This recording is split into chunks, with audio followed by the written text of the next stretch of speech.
kulanka ugu xiisaha badan horyaalka Premier League ayaa dhexmari doona kooxaha Manchester United iyo Manchester City. Haddaba muuqaalkan waxaan ku kala wadaagi doonaa inta jeer ay sarkeen kooxda ugu guulaha badan, xidiga ugu safashada badan, xidiga ugu goolasha badan iyo sidoo kale xogo kale oo muhiim ah.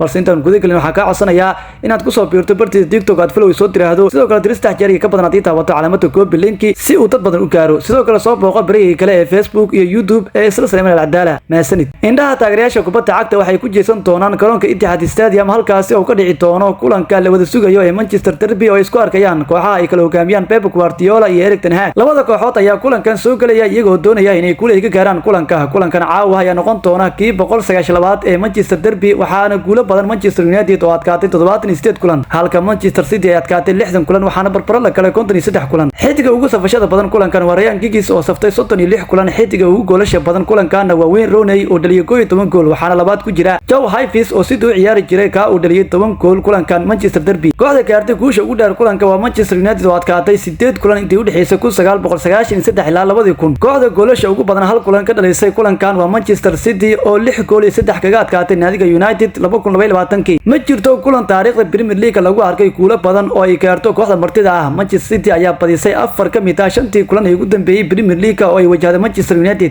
Manchester United ayaa laga badiyay booqashadeedii Etihad Stadium labadii xilli ciyaareed ee ugu dambeeyay Premier League iyada oo laga dhaliyay isku dar labadaasi kulan 10 gool, waana xilli ciyaareedkii 2022 oo lagu adkaaday 4 gool iyo gool, iyo xilli ciyaareedkii 2023 oo lagu adkaaday 6 gool iyo 3. Red Devils waxa ugu dambeysay guul darro xiriir ah oo ay meel ka baxsan garoonkeeda kala kulantay Manchester City Agosto 1952 ilaa September 1955. xilligaasna waxaa laga adkaaday 4 kulan oo xiriir ah. Pep Guardiola ayaa badiyay 8 ka mid ah 15 kulan ee horyaalka Premier League uu la qaatay Manchester United. kaliya waxaa ka badan tababarihii hore ee Arsenal Arsene Wenger oo 12 jeer ka adkaaday Manchester United. kabtanka Manchester United Bruno Fernandes ayaa laga yaabaa inuu safto kulankiisii 150 ee Premier League kulanka. Erling Haaland ayaa Manchester City u dhaliyay 17 gool ciyaareedkan, waxaana uu socdaa kulanka caawa isaga oo 5 gool ka dhaliyay Luton tartanka FA Cup-ka. saadaasha ciyaarta Manchester City ayaa ugu cadcad inay badiso 77.8% halka United ay badinayso 8.3%, waxaana ku dhamaan karaa kulankan barbaro 14.8%. haddaba adiga ahaan kulankan caawa ee Manchester United iyo Manchester City ayaa ku rajeynaysa yaasa isleedahay way adkaan kartaa kulanka caawa. ku soo qor aragtidaada qaybta hoose ee commentiga. maasanid.